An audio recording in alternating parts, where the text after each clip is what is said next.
और देखिए पिछले 12 घंटे के अंदर ईरान, अमेरिका, इजराइल और गाजा से संबंधित जितने सारे अपडेट्स हैं वो मैं आपको बताऊंगा। देखिए एक सवाल बार बार मुझसे पूछा जा रहा है कि गजा को लेकर जो हमास और इजराइल के बीच में जो डील की खबरें हैं, डिसआर्मामेंट की खबरें हैं, इसकी हकीकत क्या है और इसके बारे में आप क्या सोचते हैं और ईरान की इसमें क्या भूमिका होगी। देखिए इस वीडियो में मैं क्या समझ पा रहा हूं इस पूरी डील को लेकर, हम इसकी चर्चा करेंगे और एक बहुत बड़ी खबर भी आपको बताएंगे।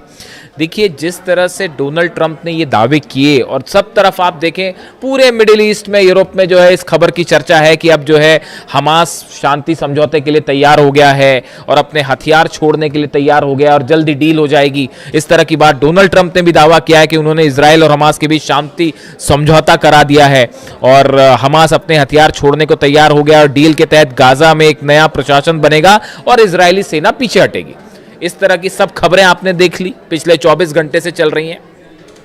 हालांकि मैं ये भी बताऊं आपको, इन खबरों की चर्चा इसलिए है क्योंकि ईरान ने वो मार मारी जॉर्डन में, बहरीन में, कुवैत में, सऊदी में कि अचानक से गाजा डील करना पड़ गया, वो एक अलग बात है। लेकिन अब देखिए जो खबर आ रही है उसके मुताबिक ईरान की एंट्री हो गई है गाजा में।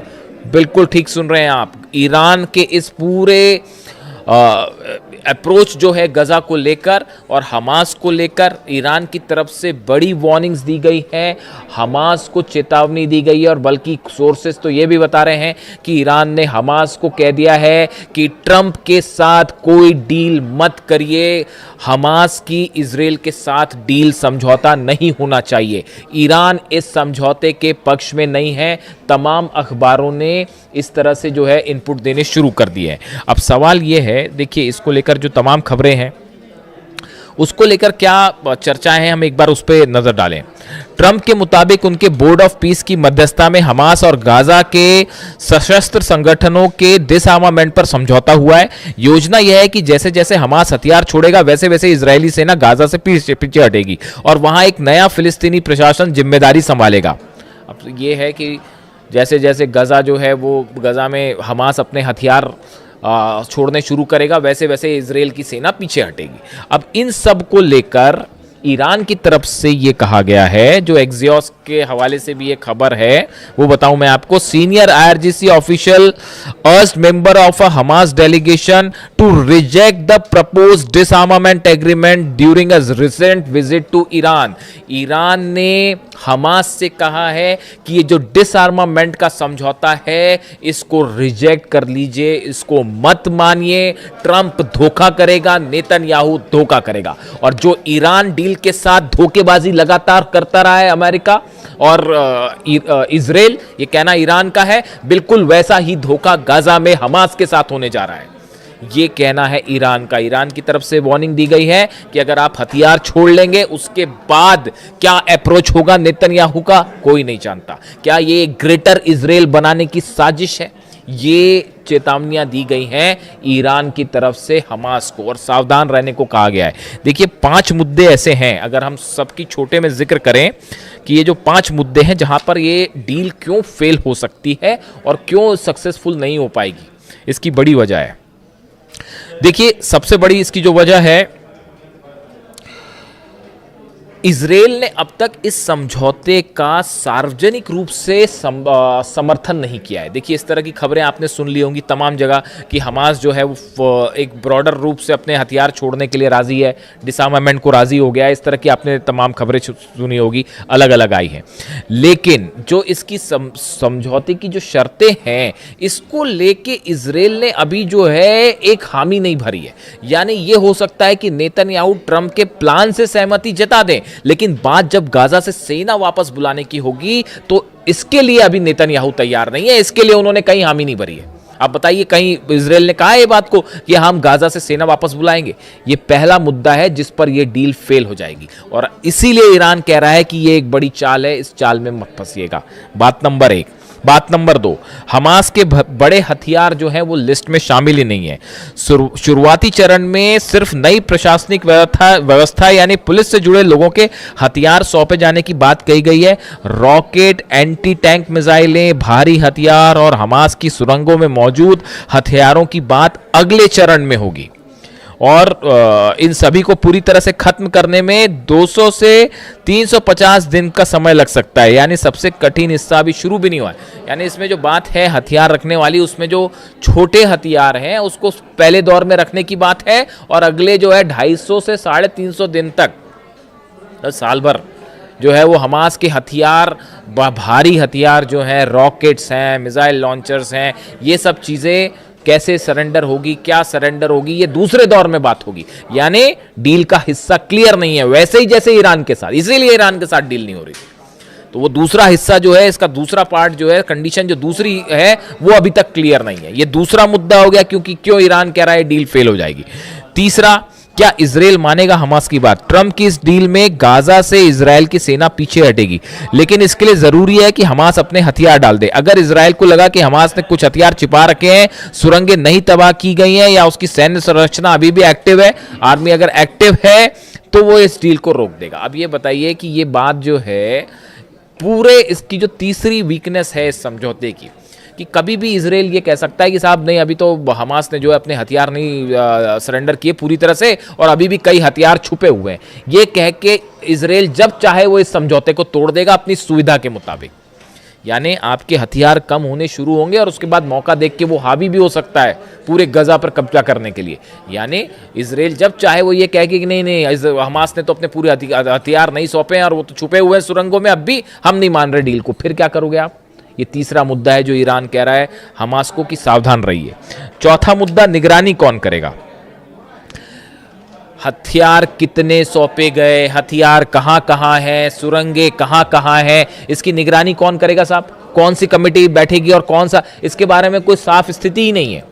आप गजा में जाके कैसे इस बात को तय करोगे कि कहां कहां सुरंगें हैं, हमास के पास कितने हथियार हैं, क्या उन्होंने सब हथियारों की जानकारी दी? इसकी निगरानी कौन करेगा? ये कौन बताएगा? और इसके बारे में फैसला कौन करेगा? नेतन्याहू करेंगे या हमास अपनी तरफ से कहेगा और मान जाएंगे, या यूनाइटेड नेशंस आएगा, या कोई बोर्ड कमेटी आएगी तो उसके सदस्य अंदर जाए? ये बिल्कुल वैसा ही है जैसे आप कह रहे हो कि साहब ईरान के पास यूरेनियम है, आप कैसा पता लगाओगे कि 450 किलो यूरेनियम है कि जो है वो 1000 किलो यूरेनियम है, और वो कहां पर है? पिकेक्स माउंटेन के नीचे है, बुशर में है कि वो जो है नतांज में है, कैसे पता चलेगा? ये बिल्कुल वैसी स्थिति है जैसे ईरान की डील, जो कि इसीलिए मैं आपको पहले दिन से कह रहा था ईरान अमेरिका के बीच कोई डील नहीं हो सकती, फाड़ के फेंक दीजिए इस एमओयू को। बिना सिर पैर का एमओयू था, इससे अच्छा एमओयू तो हमारे हिंदुस्तान की यूनिवर्सिटी के बच्चे बनाते हैं, इससे अच्छा एमओयू।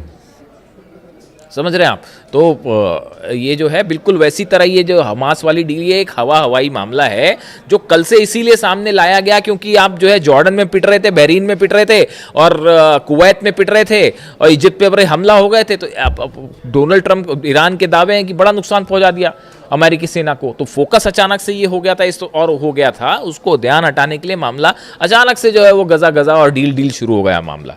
तो अब चौथा जो मामला पेच है इसमें कि निगरानी कौन करेगा? कौन सी एजेंसी बताएगी कि हाँ हमास के पास इतने हथियार हैं? कोई नहीं बता सकता। जैसे ये कोई नहीं बता सकता कि ईरान के पास कितना यूरेनियम है, कहां कहां यूरेनियम है। 450 किलो यूरेनियम, अब कैसे पता जी 450 किलो यूरेनियम है? मैं कह रहा हूं 1000 किलो यूरेनियम है, तो वो क्या कहां छुपा है, नहीं छुपा है? कल को आप कहोगे चुप, आपने बताई नहीं जगह, फिर क्या होगा? पांचवा मुद्दा देखिए,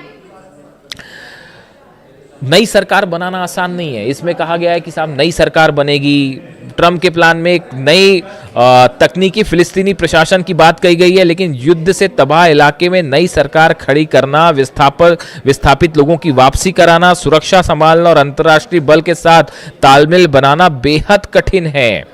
देखिए हमास जो है अनौपचारिक प्रभाव वहाँ बनाए हुए है, ऐसे में वहाँ पर एक नई सरकार बनाना, ये इसमें कोई इंटरनेशनल फोर्स आके वहाँ पर कोई बॉडी बना दे, कोई बाहर की शक्तियाँ आके गाजा में एडमिनिस्ट्रेशन को कंट्रोल कर ले, उनकी मंशा कौन तय करेगा? उसमें जो है कहीं किसी तरह से फिर से उसको कब्जाने की कोशिश तो नहीं हो रही गजा को? ये ऐसे तमाम सवाल है, कैसे उस पर भरोसा किया जाएगा? गजा के लोग कैसे भरोसा करेंगे? ये वो तमाम बातें हैं, ये पांचवी वीकनेस है। कि वहाँ पे नई एडमिनिस्ट्रेटिव गवर्नमेंट कैसे बनेगी, बॉडी कैसे बनेगी, इसको लेकर कुछ साफ ही नहीं है मामला। ये 5 मुद्दे हैं जिसमें ऐसा लगता है कि ये डील ज़्यादा अगर सफल नहीं हो पाएगी पहली तौर पे, दूसरी बात अगर चलती भी है ज़्यादा तो टिक नहीं पाएगी, और इसमें जो है अपनी सुविधा के मुताबिक जब नेतन्याहू चाहेगा वो इस डील को तोड़ देगा।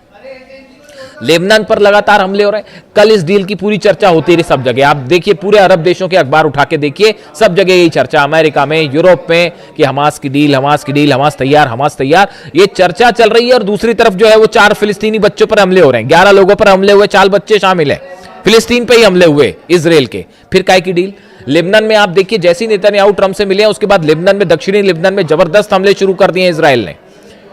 क्या मतलब इस बात का? ईरान बार बार कह रहा है कि लेबनान पर जब तक हमला नहीं होगा हम कोई बात नहीं करेंगे। फिर नेतन्याहू ने क्यों हमले शुरू किए लेबनान में? इजराइल के आर्मी चीफ क्यों कह रहे हैं कि लेबनान से हम वापस नहीं आएंगे? तो वो कैसे मान जाएंगे? जब लेबनान से वापस नहीं आएंगे तो गजा से वापस आने के लिए कैसे मान जाएंगे? बड़ी साधारण सी बात है साहब। देखिए अली खामेनी साहब का यही विजन था, यही उनका विजन था, इसीलिए वो जानते थे कि अमेरिका के साथ कोई डील करने का मतलब नहीं है। और यही अहमद वाहिदी साहब समझा रहे हैं, यही मुस्तफा खामेनी जो हार्ड लाइनर्स हैं ईरान के, वो यही मान के चलते हैं, जो रास्ता अली खामेनी साहब ने दिखाया कि भैया इनकी नीयत पर विश्वास ही नहीं किया जा सकता। यही बात अली खामेनी साहब कहते थे, इसलिए उन्होंने डील वील के चक्कर में पड़े नहीं, और इसीलिए वो 30 साल तक वहां पर उन्होंने शासन भी किया। आप क्या सोच रहे हैं, ये क्या कोशिश हो रही है? जो सऊदी, ये 14 देशों की सेना बनाने की बातें चल रही है, ये क्या कोशिश है? ये क्या लाल सागर के लिए ये सेना बनाई जा रही है? ये सेना बनाई जा रही है ईरान के अगेंस्ट। देखिए अगर इस तरह की कोई बात वाकई आगे बढ़ गई, हालांकि मेरे को डाउट है इस बात का कि ये सेना भी बन पाएगी, है ना, वो सेना भी बन पाएगी, ये भी बड़ा मुश्किल मामला है। लेकिन अगर बन भी जाती है तो इसका जो मकसद है वो ईरान के खिलाफ है। सऊदी और ईरान को आपस में भिड़ाना, फूट डालो राज करो, अंग्रेज जो करते थे, यही कई एक्सपर्ट मानते हैं कि अंग्रेजों ने हिंदुस्तान में जो फूट डालो राज करो की नीति अपनाई, वही अमेरिका पूरे मिडिल ईस्ट में करता है। कि खुद तो देखिए आप हरा नहीं पाए ईरान को, ईरान भारी पड़ गया, सब मिल मुला के भी जो है कुछ नहीं कर पाए ईरान का। ठीक है, कैजुअलिटी हुई है, भयंकर नुकसान हुआ है, ईरान ने उसकी कीमत चुकाई है, अपनी स्वतंत्रता, अपनी आज़ादी, अपने आत्मसम्मान की कीमत अपना खून देकर चुकाई है ईरान ने। अली खामेनी साहब ने शहीद होना पसंद था, उनको झुकना पसंद नहीं था। ये उनका ईरान है, ये ईरान का डीएनए, और ये ईरान इससे कभी नहीं हटेगा, आप चाहे कुछ कर लीजिए। विदेश नीति में अमेरिका हारा है, ट्रंप हारा है, ईरान, अमेरिका की सेना हारी है। अब इसमें तमाम दुनिया भर के एक्सपर्ट्स अब ये मान के चल चुके हैं, अमेरिका के सीनेटर, कांग्रेसमैन खुद ये मान के चल चुके हैं कि ईरान मिशन फेल हो गया, कुछ नहीं कर पाया आप वहां पे। तो अब क्या तरीका है? तो अब तरीका यह है कि अरब को ईरान से लड़ा दो, ये सब देशों को ईरान के खिलाफ कर दो। और शायद एक चर्चा हुई है नेतन्याहू और ट्रंप की मुलाकात में, एक बड़ा प्लान तैयार हुआ है। अब जितनी घटनाक्रम होगा वो उस बड़े प्लान के तहत होगा कि गजा का क्या किया जाए, लेबनान का क्या किया जाए, कैसे सऊदी और ईरान के बीच में जंग करवा दी जाए, कौन से देश की क्या भूमिका होगी। तो ये बड़ी सारी चीज़ें हैं जो एक बड़े प्लान का हिस्सा है। और इसीलिए ईरान ये कह रहा है हमास से, उसने ऑलरेडी हमास को ये सब चीज़ें बता दी हैं कि भाई देखिए ऐसा है, ये डील को लेकर सावधान रहना, जो भी आप फैसला करें वो करिए, लेकिन इस बात के लिए तैयार रहे कि कभी भी आपको धोखा मिल सकता है। और इसीलिए हमास भी अपने भारी हथियारों को लेकर, वो क्रम में, स्टेज में चीज़ है, ऐसा नहीं कि एकदम से हथियार हम रख देंगे तो पहले पुलिस लेवल वाले हथियार छोड़े जाएंगे, फिर भारी हथियार, पहले भारी हथियार क्या छोड़े जाएंगे, हैं कहाँ, पहले इसका तो पता चल जाए साहब, कितनी टनल्स हैं, कितने हथियार हैं, कुछ पता है? नहीं पता। तो इसीलिए ईरान कह रहा है हमास से कि डोनाल्ड ट्रंप और नेतन्याहू पर विश्वास करने की ज़रूरत नहीं है। ऐसी खबरें तमाम जगह से अपडेट है। चूँकि मुझसे बार बार इस बात को लेकर सवाल हो रहे थे, गजा में देखिए लगातार हमले अभी भी जारी हैं, और वहाँ पर जो हालात हैं, छोटे छोटे बच्चे हैं वहाँ पर जिनके पास, स्कूल तो बड़ी दूर की बात हो गई, खाने के लिए खाना नहीं है, पीने के लिए साफ़ पानी नहीं है, तो ये बहुत बड़ा जो है अत्याचार है ये। और ऐसे हालात में हर कोई ये चाहता है कि गजा में शांति हो, वहाँ के बच्चों का भविष्य सुरक्षित किया जाए। अली खामेनी साहब भी यही चाहते थे, हर कोई यही चाहेगा, समझदार व्यक्ति, हर समझदार व्यक्ति यही चाहेगा। लेकिन अगर डील के नाम पर धोखा होगा पीछे, तो ये बातें सामने रखनी भी ज़रूरी है।